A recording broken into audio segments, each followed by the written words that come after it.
our mind literally creates our body. But it all starts in the cell. And who gives the cells the order? The orders come from the neural net in our brains, which are based on the experiences and information that we've logged in there. And we use a certain box of solutions to our life that causes chemistry to take place. So in order for us to change the chemistry, we would literally have to change the neural net, which means we'd have to change our identity, which means we'd have to change our attitude, or change the way in which we interact with our environment. And every time we keep being the same person and keep experiencing the same attitudes, all we're doing is reinforcing ourselves as our identity. One of the things about receptors is they change in their sensitivity. If a given receptor for a given drug or internal juice is being bombarded for a long time at a high intensity, it will literally shrink up. There will be less of them, or it will be hooked up in such a way that it is desensitized or downregulated. So the same amount of drug or internal juice will elicit a much smaller response. So if we're bombarding the cell with the same attitude and the same chemistry over and over again on a daily basis, when that cell finally decides to divide, when it produces a sister cell or a daughter cell, that next cell will have more receptor sites for those particular emotional neuropeptides and less receptor sites for vitamins, minerals, nutrients, fluid exchange, or even the release of waste products or toxins. Now, all aging is a result of improper protein production. What happens when we age?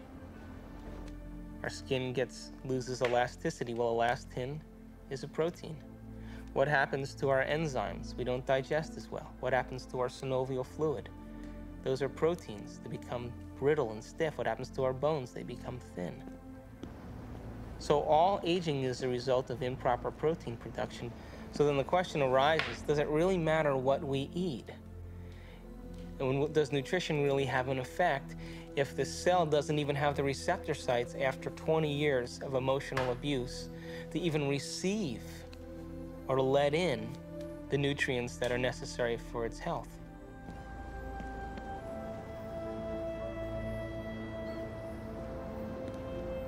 So if the muscle cell is making healthy muscle protein, and over years and years of producing the same attitude chemically, that cell starts to produce the normal muscle protein, but now in the sequence is the amino acid sequence of sadness.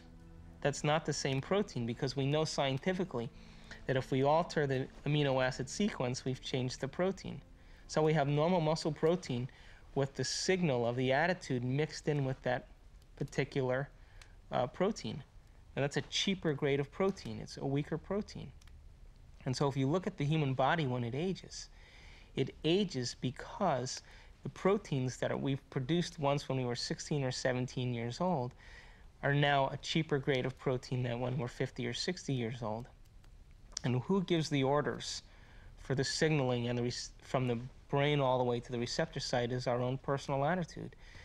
Now, they'll tell you, if you read any scientific text, that genetics causes diseases.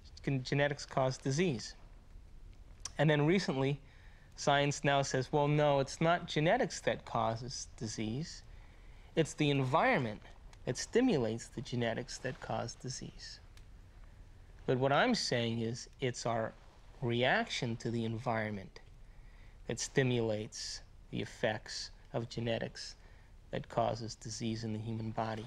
So if we change our attitude, that means we're going to change the effects neurochemically, which means we're going to change our effects biologically, which means we're going to change the effects of the receptor site, which means we're going to change the expression of DNA, which means we're going to change the expression of protein, which means we're going to change the expression of life, which means we're going to change the health of the physical body. So our attitude literally has an effect on a cellular level. I really believe that the body wants to heal itself, and the limits are in our own minds of what we believe is possible. I think so much more is possible than we appreciate. Here's how a intellectual realization can change your body. A sudden new concept, creating an aha, can classically translate to nerve impulses in the hypothalamus, which then cause various different peptides to be released from the pituitary gland, which then circulate through the bloodstream and have the potential to reach every cell in the body, where by acting on receptors they can affect change. And that's a classical view, but I think there's another view that can happen not instead of, but in addition to. Our brain is constantly being surveyed by little white cells, that, for lack of a better word, we can call them cells of the immune system, but we're not sure how many of these are stem cells. And they're constantly passing through, and at the same time we have this sudden realization we may imprint an act and set off a cascade of molecular changes in these surveillance cells, and then the surveillance cell may set up residence in the brain and continue to change the brain. So it's not just that the brain changes the body. I mean, the thought process itself changes the thought process. I mean, what we think affects what we will think later, and what we believe becomes true.